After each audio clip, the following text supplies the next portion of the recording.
The following session was recorded live in San Antonio, Texas for the 2003 CALLERLAB Conference. This is tape number 17, Multi-Cycle.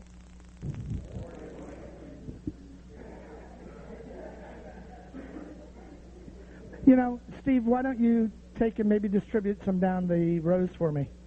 I'd appreciate it. I have a real pleasure this morning having the opportunity to introduce a couple of gentlemen who I have in the past served as panelists on their presentations on multi-cycle dancing. The first one over to my left, the young gentleman there, who's a member of the Board of Governors of CALLERLAB and has been involved in doing the presentations at CALLERLAB on multi-cycle for 7 years now. I think that must mean good luck. He said it's either that or until he gets it right, but I'm not sure. And this is Dana Schirmer. And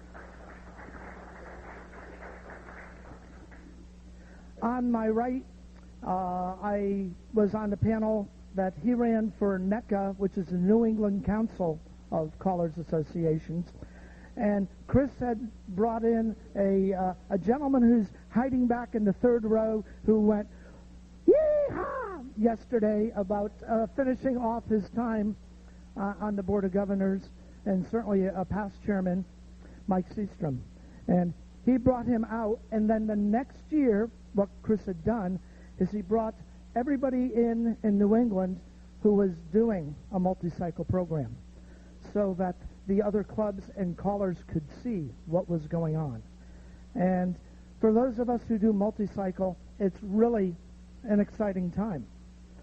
It's a wonderful opportunity. What is multi-cycle? Well, it's kind of like Heinz ketchup. There's 57 varieties. It's not a case of where there is one way you have to do it. It's a case of really being innovative. But the most important fact that joins all of them together is you're doing more than one set of lessons at every time. I had the opportunity to talk to Earl Johnston a little bit earlier this year, and I'm sure Milton Luttrell back there remembers Earl. And he was going back to Ed Gilmore, and he said, you know, at first when I heard about this multi-cycle stuff, he wasn't so sure about it. And after I talked to him about it for a few minutes, he went back to Ed Gilmore and outlined what Ed's program was back then. And he said, you know, this fits in, this is exactly what Ed was saying 40 or 50 years ago. So let's hear from our panelists this morning, and I know there's going to be lots of questions. So why don't we start off with Dana Schirmer. Thank you, Randy. Thank you. I won't take a lot of time because I know I'm looking around the room, I see a lot of people here that explain to me or have told me in the past that they are doing something similar to a multi-cycle program now in their own versions. And that's kind of the beauty part of the multi-cycle program is it allows you to do variations of things that fits your needs. And that's what you really should be looking for. How many are already doing multi-cycles in here? Good. I assume the rest of you are looking to do something like this or find out more information that maybe you can take home and use. I'd like to stress first, before I even tell you about my program, that the thing about multi-cycle is it's variable. You fit it to what you can do. There are several callers that have made a good standardized practice. We start every 10 weeks, every 12 weeks, or something of that nature. Some of us cannot do that, so we vary it. It should fit your needs and the capabilities you can work with. So keep that in mind. Just because we tell you this is the way we're doing it doesn't mean that's the way you can do it. Learn from it. Use it the way you can. I will also say at this point in time that this is a tool. This is not the answer to all the problems, but it's a good tool. It works very well. It gives you an alternative that helps in the long run. It's a positive thing. There's going to be a lot of excitement. I can tell you Chris is very excited about it. When he gets up here, he'll be moving around a lot because he's really into this, really excited. And it's a really nice program, a really nice concept. The reason for that being is simply so many clubs in your areas, my area, start lessons one time a year, September. That's the only time they offer lessons. Well, if you think about all the programs that you can get into, the things you can do. If you went to, my wife's taking Taekwondo. If she went to them and said, well, I'd like to take Taekwondo, well, we don't give lessons in September. She'd probably say, I can't do it in September, and that'd be it. But they offered many, many times a year. So it worked in the nights that she could do it. And that's what we need to be thinking about in square dancing. If we limit ourselves to just September, there's a whole world of marketing out there that we can't touch. There's a whole lot of things out there that people just cannot do in September, but might be able to do in November, might be able to do in January, February. We have to offer square dancing at those times. Otherwise, we're limiting ourselves to what we can sell. Our marketing has to be in a position where we can sell. Okay, I'll tell you a little bit about my program. Like I said, I won't spend a lot of time because I've explained this 7 years now, so I'll kind of tell. My multi-cycle program started years ago, primarily out of necessity. I had 3 clubs of mainstream. I had 1 club of plus. Trying to do 4 sets of lessons in September just wouldn't do it. So, with combination of work with my clubs, we worked out where we had each club starting at a different time of year, on different nights. This will be a little bit different than what you'll hear from Chris, I think, and I know Mike has a program where he works every night, all the programs in one night. Mine is on different nights, in different halls in some cases. But the flexibility that allows me to have the people who are taking lessons on Monday night, they can come over Wednesday night and work with the new people. So we set it up so we start different times a year. Come on in. I think there's a chair around here. Somebody got an open spot, raise your hand. Okay, thank you. So what I normally do is basically I start out with a set of lessons. And I may start in September, I may start in August. It's kind of one of those points. I'll start sometime that fits my schedule, fits the schedule of the hall, and we'll start out a set of lessons. As we move on into that set of lessons, and it kind of depends on the progress of the class also, I look ahead then and say, okay, our next set of classes should start probably in November, and we'll start them on Tuesday nights. And I can get the hall on Tuesday nights, so great, that's where we're going to start. And then I'll start advertising just like everyone else. You still go through the legwork. You can't sit back and say, well, the program's going to sell itself, and all we have to do is sit back and wait for it to happen.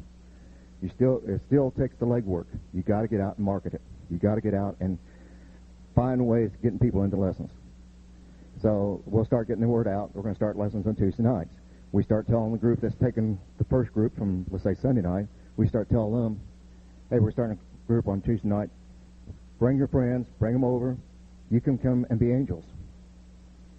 And it reinforces them because they can come in and feel like they know a little bit, bring some friends in, and kind of show off to those people. Plus also they're reinforcing themselves on the things that they might not feel comfortable about in the first few weeks of lessons. If they've gone through lessons, they may have missed a night, or I never did quite understand how you explain that, or I didn't really hear you say, first time you taught that, I didn't hear you say this. By going through and starting being angels with somebody, they're getting that reinforcement. They're hearing things they didn't hear the first time. They're maybe doing things that they missed the first time around in lessons. So you're reinforcing them all the way through. So you got Sunday night going, they're going 10 weeks, or 12 weeks, or whatever it might be. You start a Tuesday night group, and they're going along well. Then maybe in January, you look ahead and say, well, let's start the next group. And then we move ahead with that. And the people are just finishing up one set can come in and be angels again, bring new friends in again. The people that are on Tuesday night, they're halfway through, they can bring new friends in, and it keeps going that way. Everyone knows the best salespeople are the people in your class right now. They know more people, and they have the enthusiasm to sell it. Where some of your club members have been in the club for 20 years, we've talked to all our friends. The people taking lessons right now are your best salespeople. You come on in. Okay. I guess the best way for me to say, we are not very strict with our setups. We're very flexible in that regard. Because I'm not going to be firm, hey, you got to start every 12 weeks. I work it as I feel my programs allow, as the hall will allow for our scheduling, and that's the way I set myself up. It's an enthusiastic program. one I've had for many years. And am I happy with it? No. I'm one of these people I like more. Every time I turn around, I want more. And but I have to look at what we're doing compared to some of the local areas, the callers and clubs in the local areas. We're having classes where some are not. We're having people come in. We have some of the largest numbers of people in our classes, where some of the classes are not, or some of the clubs are not having classes at all. So, in that regard, you have to be happy. I'd like to go back where I was when I started calling 25 years ago, having a hall that's full, completely full of class people, and wondering how you're going to get everybody in. I'm not saying that yet. Hopefully one of these days I will. But we're still in that infancy where we're still trying to figure out marketing, trying to figure out how to get the word out, and building our programs. Once in a while I have to take a step back. This past year has not been a good year for me, as I was telling Chris a while ago. It has not been a good year due to the business and some family problems. We have had to take a few detours in our program, but we're starting to build back up again. It takes a lot of dedication. It's a lot of work. But in the end, you'll be very, very happy with the whole process. Brandon, I'm going to turn it over, because like I said, we got a lot of people here that are doing Multi-Cycle, and I want them to be able to talk too. So, before Chris comes up, let me tell you a little bit. In fact, we've just seen it here, Chris, and that is, you've noticed we've had to bring extra chairs out and this type of thing to fit everybody in. Don't you want that to happen at your square? Isn't that a wonderful problem to have? Well, to a degree, Chris has had that problem. He definitely has. He's run a very successful multi-cycle program in the New Hampshire area, and he has some real exciting things to tell us about it. Chris. I've been waiting for a year to get back here and do this. 12 months is so long. How would you like to double the size of your club in 3 years? 3, okay? In 3 years, we have doubled the size of our group. And in 2 years, or possibly even next year, we have a huge problem. We're facing a monstrous problem. Our hall isn't going to be big enough. Too much silence out there. 4 years ago, I went to the group that I'm working for and proposed the multi-cycle program. I actually proposed it to 2 of the groups that I was working for. The first one told me to take a hike. The second group said, we'll give it a year and see how this works. I said, no, a year is not good enough. We need to take this, run with it, make it work, and stick to it, because the groups that have tried this in the past, and we underscore the word tried and failed. And I have to go back to Master Yoda who said, do not try, do. Because if you don't do it, it's not going to work. You have to get past the conventional attitudes of your groups, and you have to work very hard initially before this becomes like a nuclear energy where it approaches the critical mass stage. I do not have a flyer. I do not have a handout. And the reason I do not is because you make the multi-cycle program your own. You develop it on your own. You do what you need to do to make it work for your area. So one of the things that we've done is that we've decided that because of the flexibility, we can make this program anything we want. So 3 years ago, we started this program, and I judge this by seasons. In other words, our season runs September to December, it runs January to May, and then we turn it into an every other week summer program. So we started this a couple of years ago. We're into 6 seasons now, and in 6 seasons we have doubled the size of our club. We are on the North Shore of Boston in Massachusetts, and we have done very, very well with this. So a couple of things. Here's what we do. Normally, in September, we start out with a 2-phase program. We start out with a 7 to 8:30 program for the absolute beginners that come in on our Wednesday nights. These folks we call Phase 1 dancers. And we run our Phase 1 dance program until December. And then in January, we kick in Phase 1 and Phase 2. That was the first year. This last couple of years, we have been able to stick with a 3-phase program. So on any given night, we start out Phase 1, 7 to 8, Phase 2, 8 to 9, Phase 3, which is our plus program, and that is the bone for the folks that come in and help us out all night. There's their reward program. So we do an hour of plus. So it's a 3-hour program that we work, and We have gotten rid of some of the terminology. We've gotten rid of the concept of basic. We've gotten rid of the concept of mainstream, and we don't label these programs anymore. We are turning out square dancers, not program dancers. And we have folks that'll go out to a dance for their first time, and they'll come back and say, well, what's basic? What's mainstream? And I said, it doesn't matter anymore, does it? You're dancing. Look at the people that are coming into your hall. There are lots of people coming into the hall. So we're having a good time with this. It's working like a charm. But one of the things that we have noticed is that the folks that have had the traditional attitudes, in other words, the long-term, well-entrenched plus dancers, have stopped barking orders at me to start getting some other calls in. You know, somebody will come up on a night and they'll say, how about if we teach Peel the Top tonight? I said, I don't want to do that. I won't do it, sorry. Well, what about something else from the plus list? I'm sorry, I won't do that either. So we are just sticking to a basic program and a mainstream program, but we've gotten rid of the labels.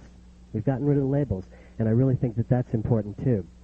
So what we have been doing is we have installed our own form of multi-cycle program. Randy has his basic program. Dana has his version of it. It can be anything that you want it to be, but the whole idea behind this is you have to be persistent. You have to scrap some of the traditional attitudes, some of the traditional values that you've been dealing with for a long time, and make it your own program. And one of the things that I have noticed is that initially I felt like I was working very hard to get this thing working. But after a couple of seasons, it has approached that critical mass point, and we are starting to relax. The hall is full. The enthusiasm is there. We have 9-year-old children. We have a 93-year-old woman in one of our groups. So the ages are great. We have families coming in, and it is working. It is working like a charm. And so what we've done to make some changes, and some of these are going to sound a little strange, but we have gotten rid of the graduation. We do not graduate anymore. We turn out square dancers on a yearly basis. We acknowledge their presence. They get club badges almost immediately. There is a lot of inclusion, and people don't feel like they are coming in as students. We no longer refer to classes as classes. These are new dancer sessions, and that in itself is very inclusive. We have taken on a couple of other items that we have found that have worked extremely well, and we are finding that the way this works is exactly the way the multi-cycle program was intended to work, and that is the September people bring the January people in, the January people are bringing the September people in, and it works. It is working very well.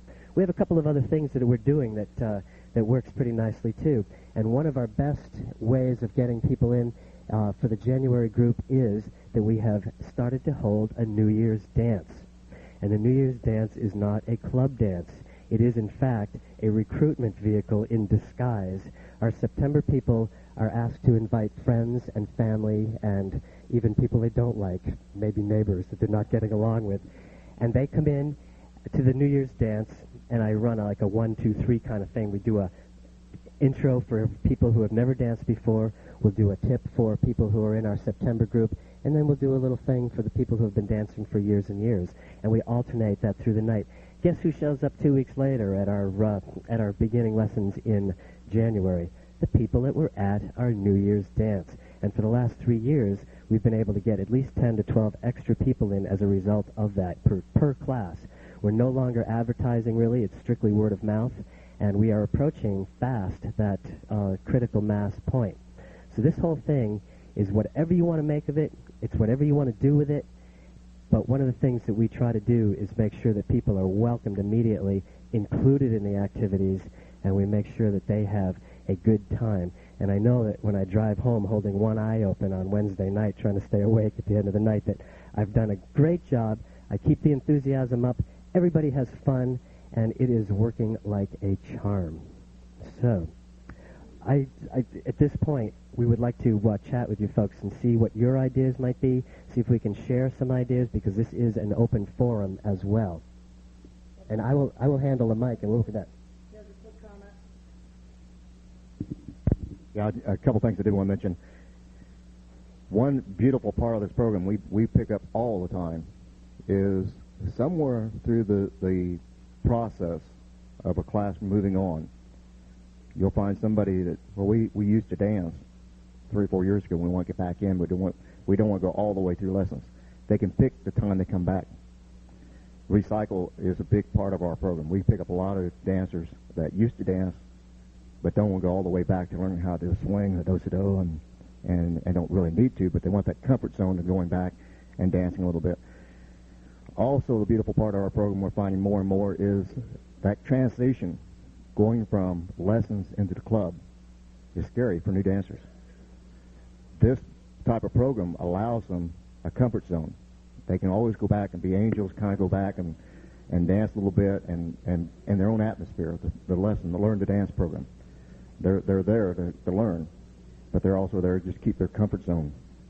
So when they go to a club dance and they feel a little out of place, then next Tuesday night they're back over, well, the caller called this. Now, how did that go again? In between tips, we're doing a lot of just, oh, now remember, you do this or this. And maybe workshop it into the next group. But it's a comfort zone for the people who just graduated or moved on to the club. They can always come back and pick up and do things. That's an excellent point. One of the things that we do encourage people to do is if they have had problems with phase 1 or phase 2, they can repeat it. And the nice thing about the Multi-Cycle program is that they can repeat it soon without having to wait a year to go back to the same program again. And it is up to me to whether a person goes on to the next program or stays with the program that they're in. It's always their option to move on, but many times in the last couple of years, I have encouraged a person to repeat a phase. And we can repeat a phase in 3 months instead of 12 months. And that in itself is a blessing because, granted, and you all know this, that there are people that need more time than others to grasp the concepts. And this allows them to repeat as often as they want. It allows them to stay within the parameters of a particular phase for as long as they want, and it works well. They also can come back in and help, and they are encouraged to help with the beginning phases each time. And when they come back in, at that point, they are more comfortable, they know what's going on, and they in themselves become the experts with that particular phase. So I have some discretion, and I've been allowed that discretion, and that works for me too. Because if I'm an instructor teaching physics or mathematics or whatever, and someone is not doing well with it and is not able to pass the program, then why are we passing that person on? We turn out more proficient dancers because of the Multi-Cycle program. You know, it all comes back to if I was going to sell shoes on an annual basis, but I could only sell shoes in September, man, I'd be in big trouble. But at least this year we can sell shoes at least a couple of times a year, and it works out very well for us. So flexibility is the key. Discretion is the key. You have more power as a caller, I believe, to pass the program on, to make sure that your dancers are better prepared to move on to the next program, and that in itself is a great feeling. I like the extra power that goes with this to keep people in check and to keep them from moving on to a program that they're not prepared or ready to move on to. I heard Chris say something before, and what's interesting is not only is that part of fact, and he was talking about, well, your September class recruits your January class. But what's interesting is your January class helps retain your September class. And it helps retain them for a couple of very interesting reasons.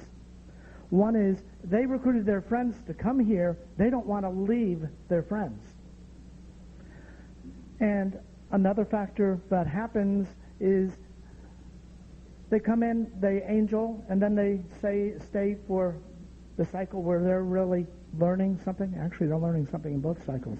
But the real key is that they have a very easy way to drop back because all of a sudden they're getting frustrated or whatever.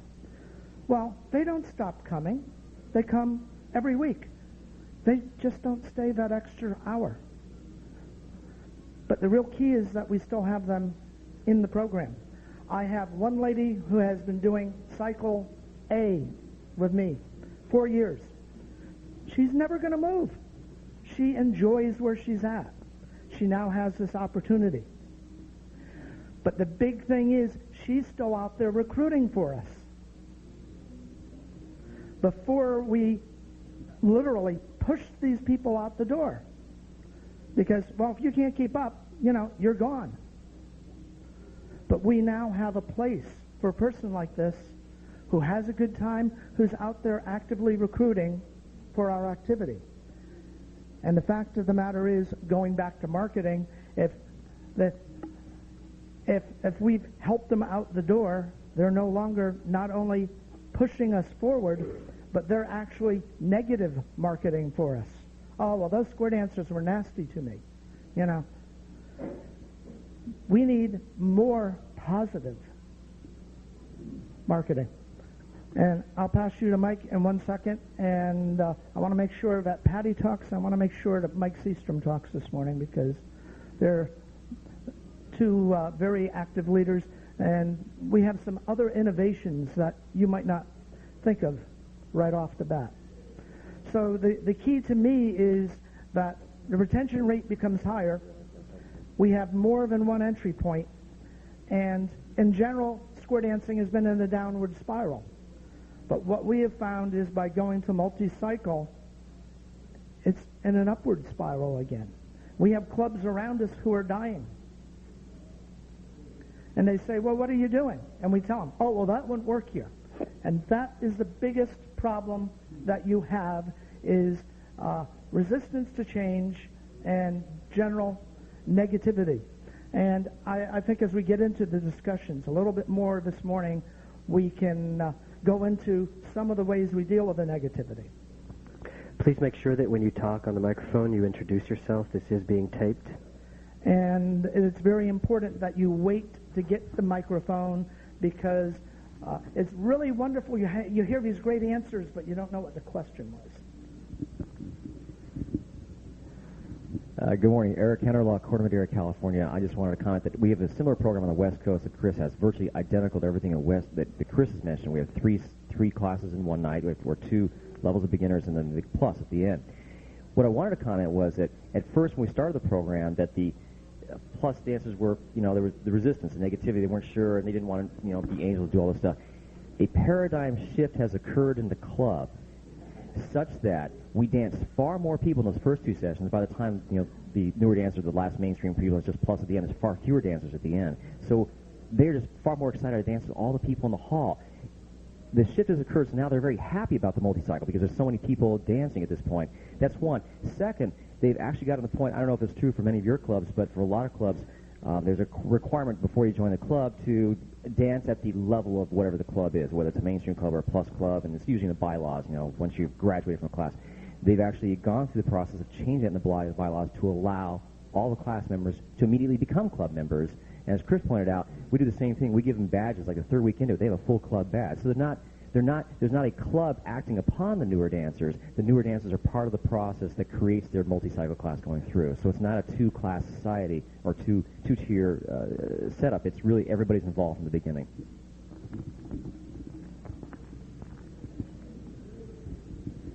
Jim Jeffries, Overland Park, Kansas. I have a 2 or 3 part question. One is, in this multi-cycle process, what involvement do your clubs actually have? Are they involved in sponsoring? Are they involved in helping with expenses? Are they involved with refreshments? Or is it totally a caller responsibility? And secondly, do you charge for your services? I mean, you charge to teach. Do you charge the beginner dancer a fee? And if so, what is it? And then the other thing I just thought of is, how long do you run these? Maybe you said that, but I didn't miss it. In other words, each stage or each cycle is how many weeks or how long? Certainly. Thank you. We do charge everyone that walks through the door, and everyone gladly pays, if that was one of your questions. Our cycles run in probably 12 to 15-week segments, in other words, 3 months at a time, maybe 3.5 to 4 months. I don't pay a whole lot of attention to how long the group is, because one of the things that we've tried to set up here is not segmented groupings of this lesson is going to take X number of weeks, we're going to start something in X number of weeks. I've tried to create a continuum rather than segments, so that there is a smooth blending of time. In other words, we don't say just because you've gone from phase 1 and now we're going to start phase 2 because it's a different time of the evening. It's a blend. In other words, no one knows that you are now exiting basic land and get ready to enter mainstreamville. It just doesn't work that way. I don't use terms like that. So everything is very smooth. There's a continuum, and people come back and they say, what's mainstream? What's basic? What does that mean? And it means nothing to me anymore. The nice part about this is the stress is off of me right now. I don't feel like I have to prep people to get to our local convention on time. I don't feel like I have to get them ready for a festival. I'm turning out square dancers. I'm not turning out basic or mainstream or plus dancers. I'm also, this may sound a little on the sarcastic side, but I'm also not turning out dancers that will be siphoned off into an A1 group somewhere. It just is not happening for me. And at that point, I'm a little adamant about not doing that. I really don't want to see people move on. As they can if they want. I have a couple that started in September, and they are now in my Phase 3 or plus group because they seem to have a knack. And once in a while, you really get lucky, and you find a couple or a few people that have a knack, and they have just went, phew. They go home on Wednesday night, they pick up the Japanese website, they've worked that, they have videos at home, and they're ready. They go and go and go. But it's not the same thing for everyone. And again, one of your other questions was, please, I forgot the third phase of your question. Fee and club. What do I club charge? And club interactivity. Is it caller run or is it club run? This is a club run activity, and I have never seen so much support and enthusiasm come from a group. First year it was a little sketchy.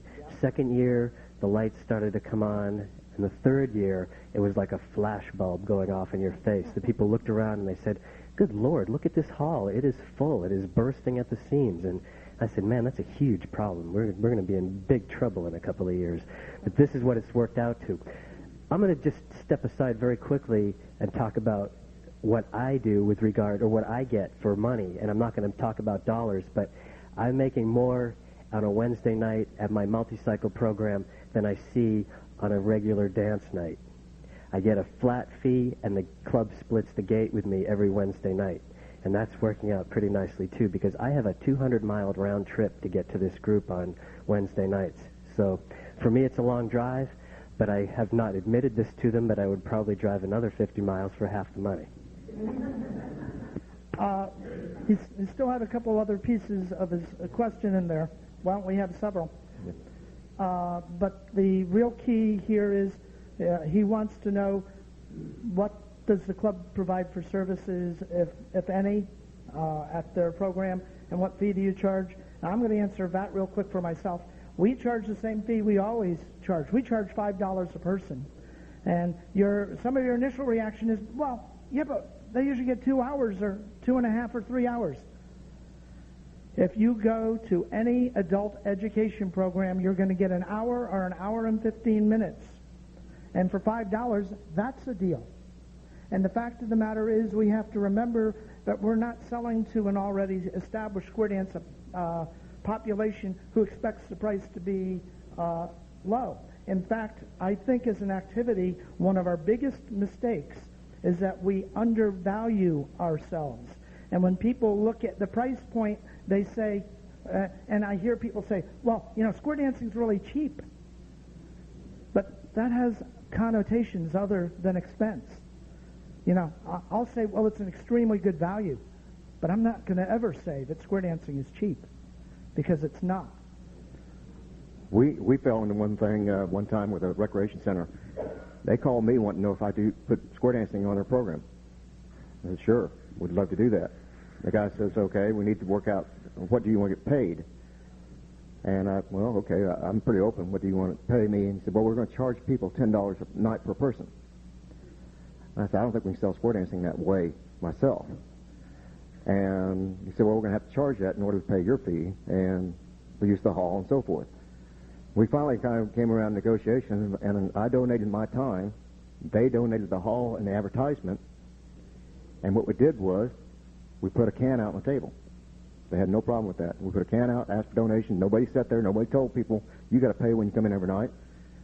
And really, we ended up making more money off that set of lessons than what we normally got from asking people to pay at the door. We don't normally ask the helpers to pay, and by golly, the helpers came in and they paid every night. they put a couple dollars in every night themselves. So that's kind of the way we've been handling it lately. We just leave a can out, and it works a lot nicer than forcing someone to pay $2, $3, $4 or whatever. They voluntarily give it.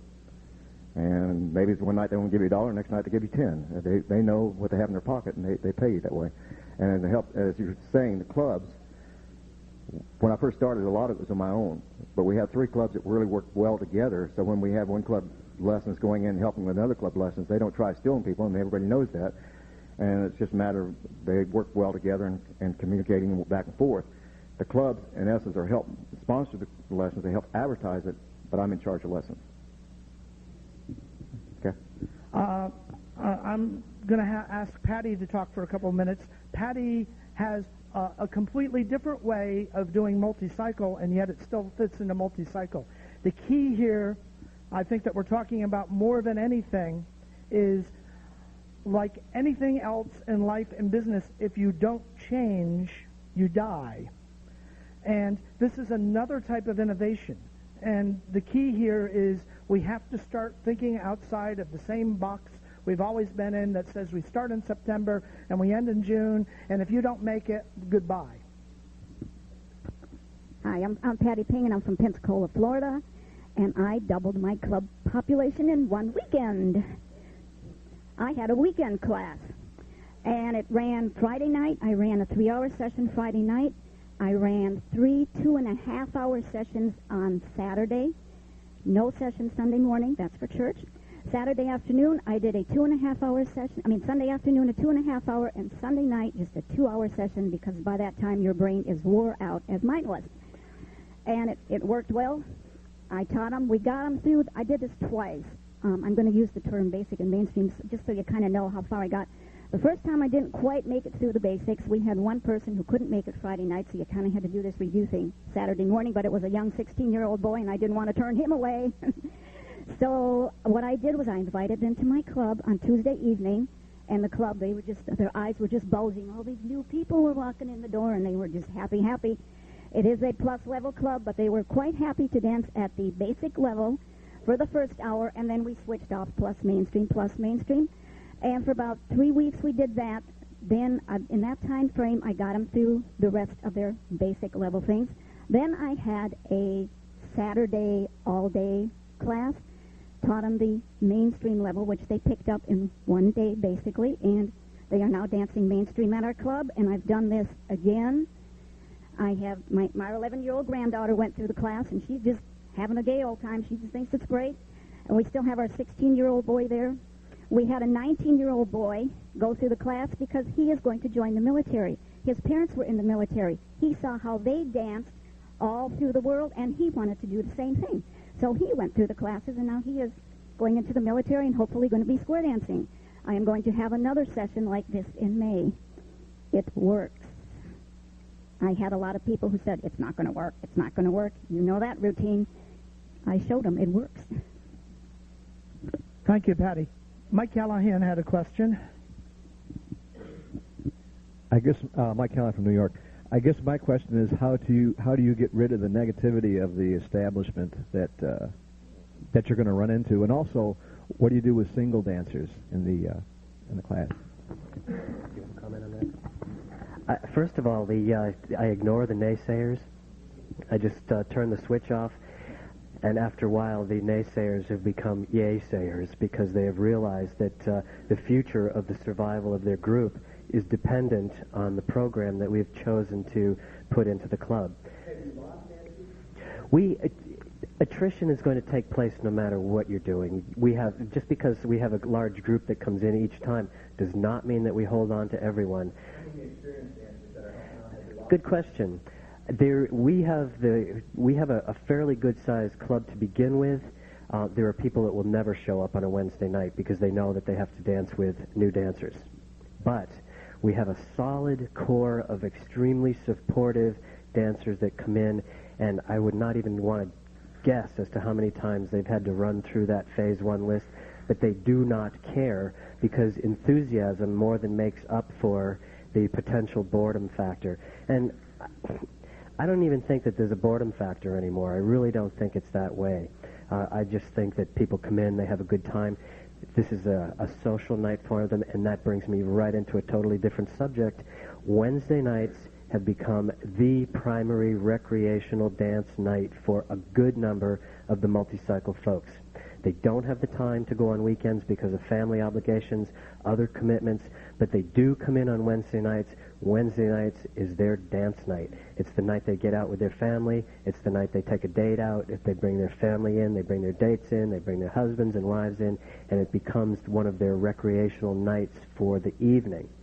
So that is working out well, too. Whether these people go out on a weekend dance or not doesn't really matter to me a whole lot, because I know that they have chosen this activity for a particular reason, and it may not even involve the idea of going out as a group on weekends with the other club dancers. They found a night that they like. It's not a bowling night, it's a dance night for them. And they may or may not become full-fledged, rip-roaring, let's go out to 4 or 5 dances in the next couple of weeks dancers. That's the attitude is changing, and it's become more of a social program than a continuous dance program. Does that get anywhere close to what you're looking for? Singles.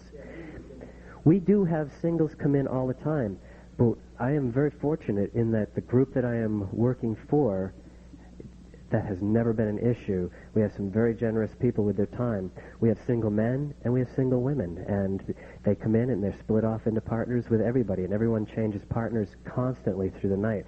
Drives me crazy from time to time, but singles are not an issue for us. What is the issue? The primary issue for us is having as many people on our dance floor on a Wednesday night as we can possibly come in and create as many smiles and belly laughs as we can possibly do that. Sometimes I find myself becoming less of a dance instructor and more of a stand-up entertainer for the evening. And one of the worst things you can do for yourself on a Wednesday night is to tie yourself down to one of these. If you're not using a headless or a wireless set right now, please invest the money and go out and get yourself one. It is going to become your best friend. In the course of a Wednesday evening, if I had a pedometer on my belt, I would probably put down about 7 or 8 miles in the course of an evening. And that's okay with me, because my other life I do group fitness instruction and personal training. So I'm used to an active form of dance and an active form of entertainment. So singles are welcome, anybody. You bring a child in, as long as they meet the 2.5-foot rule, they're good. And, the children are a blast. They really add a certain, we'd have to say, a je ne sais quoi to the whole thing, because they bring in that youth, they bring in the enthusiasm, and when a guy that's 6'6" swings a child that's 3'3", she's off the ground and back down again. And that's what makes it fun. I'll comment on what you asked about the people leaving or so forth. I find our lesson nights, we're getting people from the clubs coming on lesson night better than we did before. I've got people coming that have danced 20, 25, 30 years and kind of got away from helping with lessons. All of a sudden we start seeing this multi-cycle working, and people, when they finish their classes, going to clubs, next thing you know, they're bringing people from the club back to lessons. And it's more of a party night than the club night is. It's a little bit more controlled. It's a little more enthusiastic because you have the new dancers there. Less restrictive because you don't have a lot of other things going on. It's just you're there. You're meeting with the new dancers. You're socializing. You're dancing. You're seeing the enjoyment, the excitement of the new dancers learning something. And I find we're getting more and more of the past experienced dancers coming back to help. Whereas before I was begging to get angels. Now they're coming on their own, and they're enjoying just as much as the class people. Nothing succeeds like success. You get a critical mass of dancers showing up, and my typical Wednesday night, I have 6 to 8 squares dancing, usually towards the higher figure. And in terms of established dancers, you always have the ones who never come to lessons, and yet some of them start showing up now because there's so much excitement in the club. It's kind of like, wow, we're doing something. We're moving forward. So that's the key. Did you have something else, Dana? Okay, I saw Donna flag you down, so I wasn't sure. There's lots of questions out there. Please introduce yourself. Yeah, Tom Chris from Tucson. How much of your successful program are you using filler community dance program like lines, mixers, circle dances, contras, quadrilles, etc.? Personally, I do not throw a lot of line dances or anything in like that during lessons. I prefer to have the time in between tips as socials, time for people to mix and mingle and laugh and have time like that. So I do not normally teach a lot of line dancing or contours or anything during the sessions. It's pretty much the standard. We do various things in the squares like Sicilian circles and so forth and try to use that as a teaching tool for the mainstream program. But as far as doing line dancing and so forth, I sometimes will throw in one or two here and there. One night we had in the center we work with, was calling along. The next thing I look up and there's like 15 Girl Scouts looking in the door, peeking at us and grinning and laughing, and so we finished the tip real quick and invited them in, and we used that time to encourage them to dance, and we taught a few line dances or easy things for the kids, as well as some of the new dancers got, I had never seen that, and the new dancers became real excited. Wow, we got to help these kids get started. So it was just kind of a fluke thing, but it really paid dividends. But to answer your question, very little on the contour or line dances that I use. I know a lot of people do. As often as I can, I will slip something else in. I'm not much for line dances, but I do like to get a contra in as often as possible. I do like to toss in a mescalanza, a Sicilian circle. Those are some of my favorite dances. And it's an eye-opener for club dancers because they say, wow, we can do a different type of dance here, but we already know how to do it. And that makes a difference too. And it also helps to change some of the attitudes of the traditional, well-entrenched square dancer and let them know that there's another world out there besides square dancing, and that really does help. And it's a good breakup, and it makes for a better attitude for the dancers themselves. What about you, Randy? Are you using anything else besides that? I actually do use some line dances, and they're primarily aimed at the youth I have.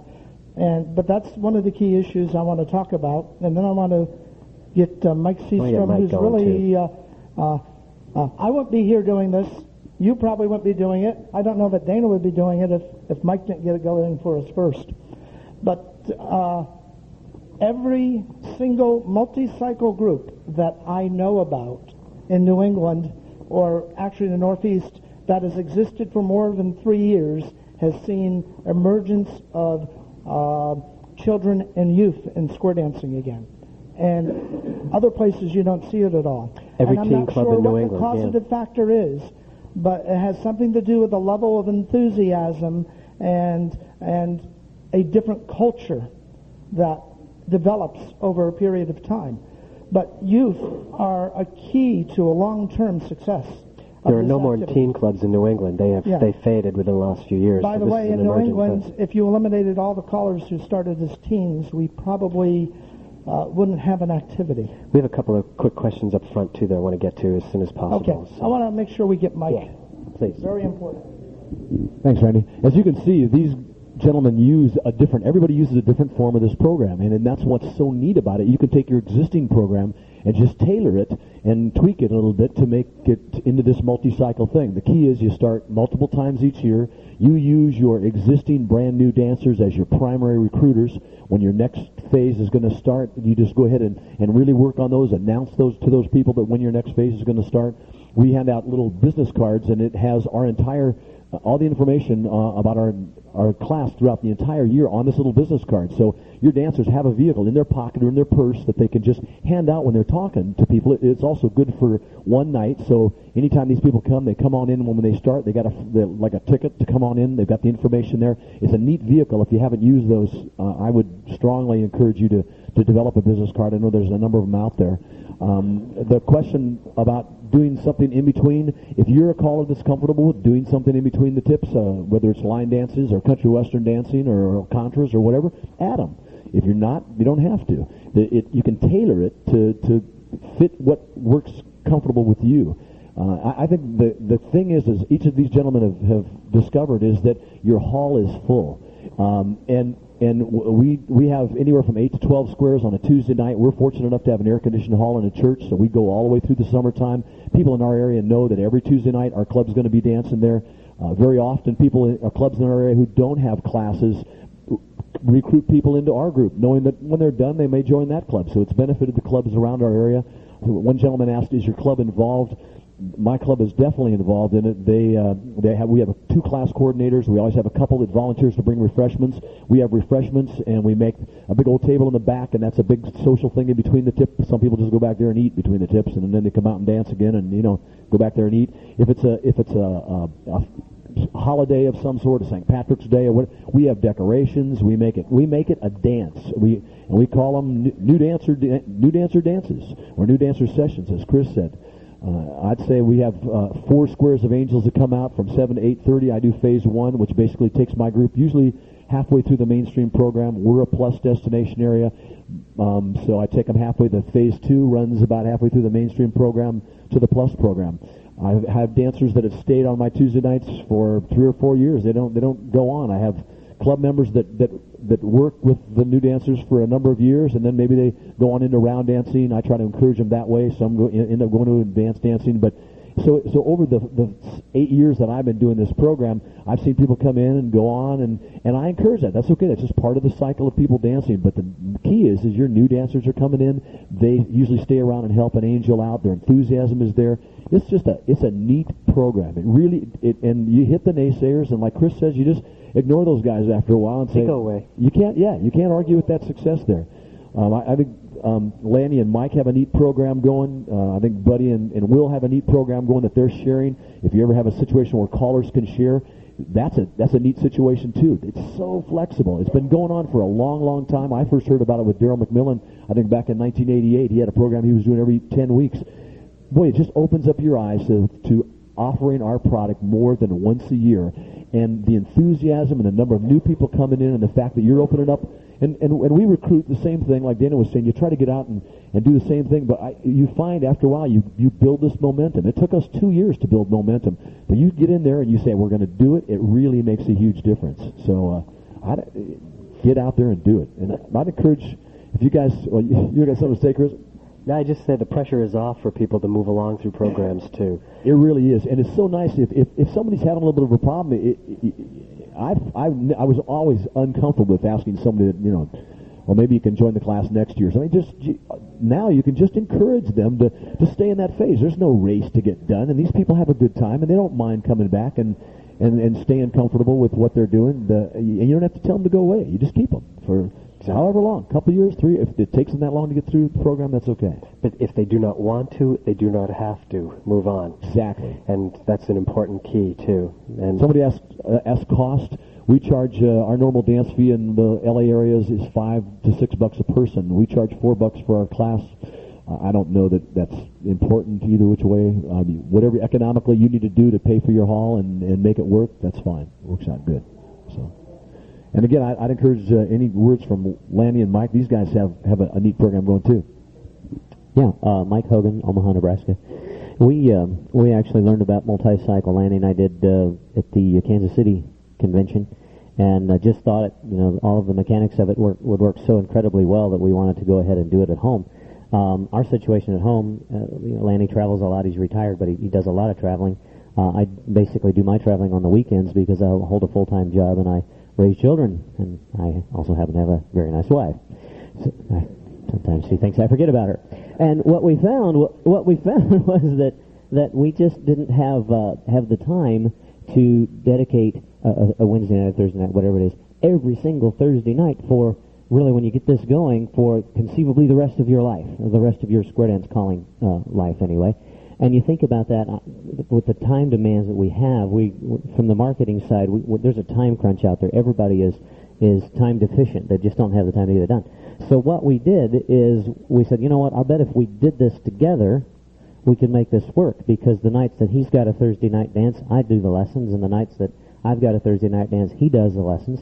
We try to do. We actually do 4 sessions. We only go through mainstream in the Omaha area, and we do 4 sessions a year. So every 3 months we've got new people coming in, and it just works real well. Now it means that we have to be organized. We have a teaching order that we follow religiously. We just follow right down every week. I'm checking off what did I cover so that the next week when he comes in, we don't have to talk about it. He pulls out the form, he's got it, he knows exactly what's going on.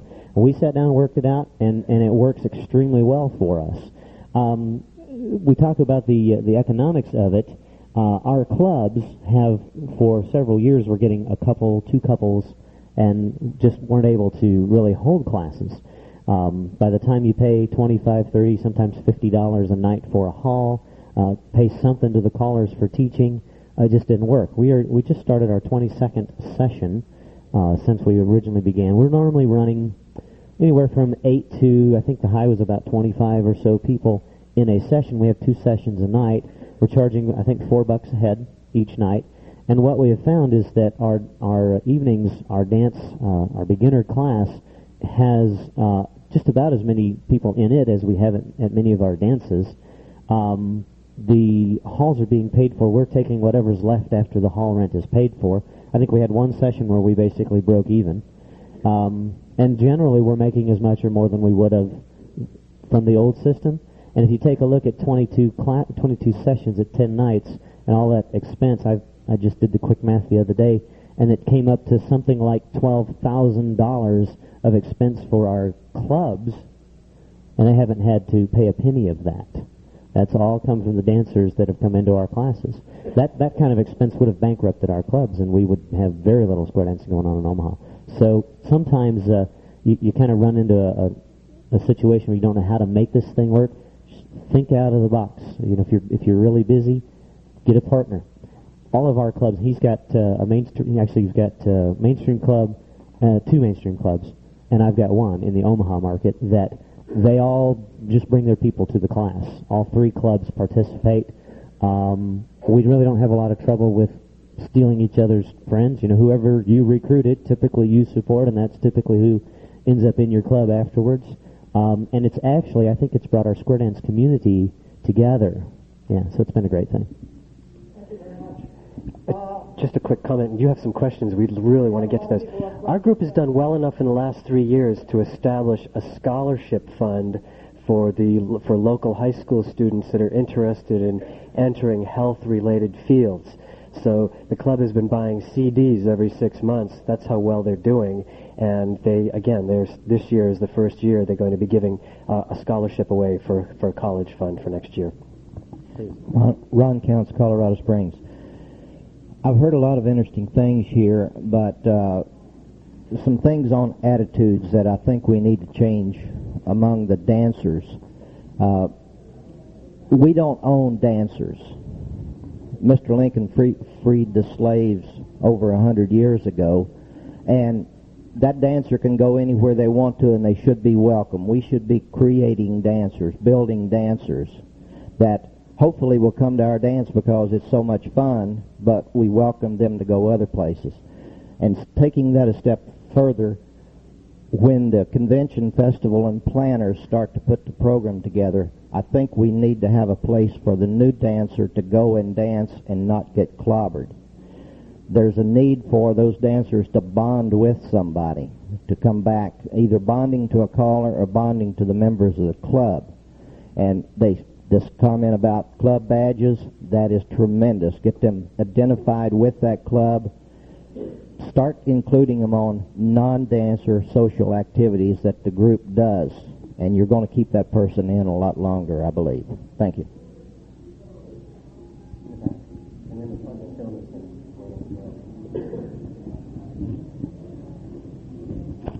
John Kepler from San Antonio. The idea that I was just going to mention is not something that's been proven or worked out yet, but it's an idea that I had that I was hoping to present to our Dancers Association. And as we all know, that we don't have classes start often enough. We have enough clubs in San Antonio that I'm offering to them that if we can pull together and have each club sponsor a new class in a particular month. If you have 12 clubs, my club starts their class in January. Lone Star starts theirs in February, and so on. And then the following year, everybody shifts a month so that they're not doing the same class every January, if they don't have an actual multi-cycle program where it's running 10 weeks. But then there's still the option of someone can say, well, we have a class starting next month. instead of having to wait 6 to 9 or 10 months. That's sort of an idea that we're going to try to propose to the Dancers Association here. We have this gentleman's been waiting too. Yeah. The bottom line. I want to make one quick comment to what he's talking about, and the key is, again, you're innovating. There is one other thing that I've definitively observed, and that is when you have more than one set of classes in a year. Somebody was talking about bonding before, and by having people bring in their friends and they're angeling for their friends as they move on, it does create that bond that helps retain them in the activity. And to me, one of the biggest keys that's made this successful is this bonding activity, and it also has a tendency to change the culture from one of what level do you dance to, what cycle are you guys doing now? You know, we don't worry about it. The culture has changed. It's become different. This gentleman up front. And he's had his hand up a lot. So. Bear Miller, Denver, Colorado. And we've gotten excited about 2 years ago. We got together with the Denver Area Square Dance Council, our club council, and the Collar Association, and now we've created a multi-cycle program based through the council. Now we've asked the clubs to, if they have successful lessons, to keep their lessons. And we have about 30-some clubs in Denver, and some of them couldn't afford to have lessons every year. And this is like acting as a supplemental thing to those clubs. It also gives some place for the clubs who start lessons once a year. If they get somebody gets sick, leave town for 3 or 4 weeks, they can fall into our program. And we have 3 callers working on the program. Each of us takes a 3-month block. We rotate the callers through, so everybody hears a 2-second one. From 2 different callers. As well as now we've changed it over. Instead of having the first half the night be one level, the second half the night be a second, we're alternating tips. Because we had experience where all of a sudden the people who got rid of the higher level of the class were walking out the door after the end of the class. They weren't staying at Angeling necessarily. Now we're alternating tips, and we're seeing a lot of interaction between the 2 groups without having them leave at that point. So it's been a very successful thing so far, and we're really snowballing and starting to get going. So, and a lot of angels. It's been supported by the entire council, and we see people from all over town coming in. People have been weaker dancers for a couple of years and now coming in and kind of getting rebooted back up. So. Okay. Randy, could I just jump in a second? I'd like to just mention, we've got about 5 minutes left. I'm hoping that somewhere through this morning's sessions that you've learned and got excited as much as we are excited about the multi-cycle programs. The main gist is what we're really trying to get you to do is think about it, to get motivated by it, adapt it to your program somehow. As I say, get outside the box and think about it. What can I do to make it work? With that, we have about 5 minutes left. I would like you to give a hand to Randy Page, our moderator today.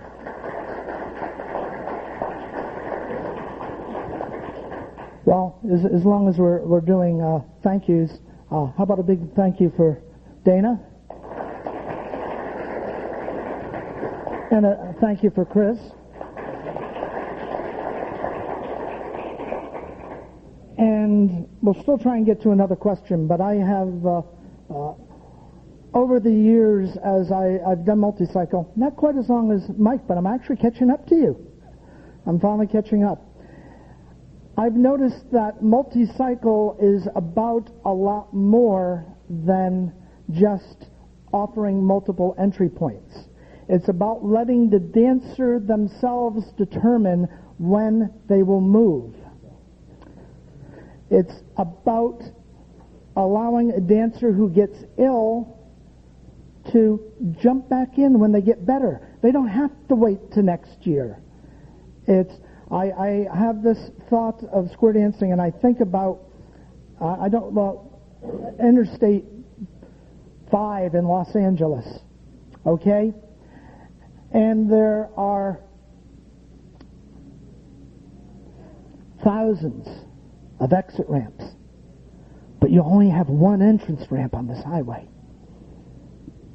Yeah, it wouldn't work.